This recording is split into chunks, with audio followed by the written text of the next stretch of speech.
And this is the astrological forecast for the sign of Pisces for the whole of 2016. I'm going to look at the individual planets first of all and see what they're doing before summarising. It's a mixture, 2016. A few of you are going to be getting hammered and a few of you are looking really good. Let's deal with the challenges first of all. Neptune is in Pisces, as I'm sure many of you know. And those of you born from the 24th through to the 27th of February have been really under Neptune's challenging, confusing, disorientating and fatigue-ridden influences over 2015. This is now dissipating and Neptune is moving forward. He's over the coming year going to be affecting those of you born around the 28th of February, 29th if you're born on a leap year, 1st of March, 2nd of March. If you're one of these people born at the very end of February and the very start of March, then be aware that this coming year is not going to be one of those years where you're going to have loads and loads of energy. It's simply not going to be like that. So I suggest you do plan on sort of getting up 10 minutes later and going to bed 10 minutes earlier. And baths work better than showers and saunas work better than baths. And there may be times of fatigue. Not illness, disease or infection, but fatigue. And if you're an astute person, you will recognise this and then give yourself permission to go home, have a bath and go to bed for 24 hours rather than fighting it.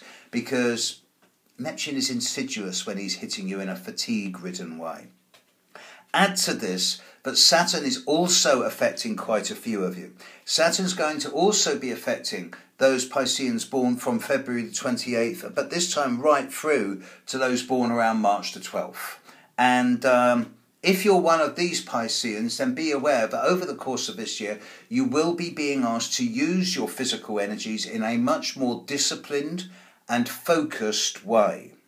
Particularly if you're born before, say, March the 8th, you're going to find that the first 9 or 10 months of the year is a time of weeding and pruning and streamlining and clearing the decks. Rather than major growth and expansion, it's a time to get your priorities right and focus on those things that need doing rather than what you want to do. I can't tell you it's the easiest time of year for some of you.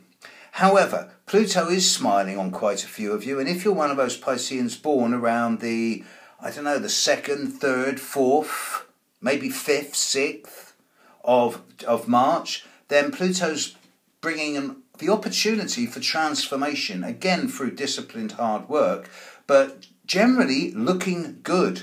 And I do think that Pluto will bring a kind of rebirth into some of your lives, especially those of you born towards the end of the first week of March. So antennae up if you're one of them. It's a good year for you. I'm delighted to say that Uranus isn't touching you.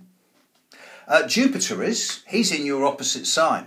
And indeed, for some of you, those of you born from about, say, the 4th of March through to perhaps the 14th of March, then the period from the start of January through to perhaps mid-July, there does seem to be one or two situations that are a bit larger than life and over the top. And I do advise the first 4 months of the year as a time of retrospect rather than putting your foot on the accelerator.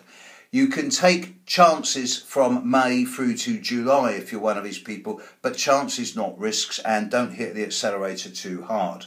For all of you, Jupiter will leave your opposite sign around early September 2016 and you can all breathe a sigh of relief from then on.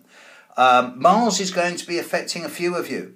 Mars is going to be affecting those Pisces born in February, particularly those born before February the 27th, when he goes retrograde, and the time of early March, particularly early March, and then again early August is likely to be a little bit fractious, so forewarned is forearmed. There's a couple of grand crosses this year which are going to be affecting Pisces. I'm particularly looking at the total eclipse of the Sun in Pisces on the 9th of March. I'm also looking at the grand cross at the start of June. These are times where I would advise caution and not to let things get out of proportion to reality. It's one of those years that's not going to be the easiest year on record, and that's the fact, I'm sorry to say. But not for all of you. Those of you born at the very start of Pisces and the very end of Pisces, you're looking pretty good. And even some of you in the middle, if you just knuckle down and get stuck in and get your focus and priorities right, you won't get hammered. The only thing is, if you're complacent and if you're looking for shortcuts, then you are going to get hammered. This is a year for Pisces where I suppose if there was one word that would sum up 2016, it's get your priorities right. And here's my message to you. So there you go. And big thank you to everyone out there who has helped me. And I'll be seeing you again within a month. Have a good 2016, Pisces. Cheers. Bye.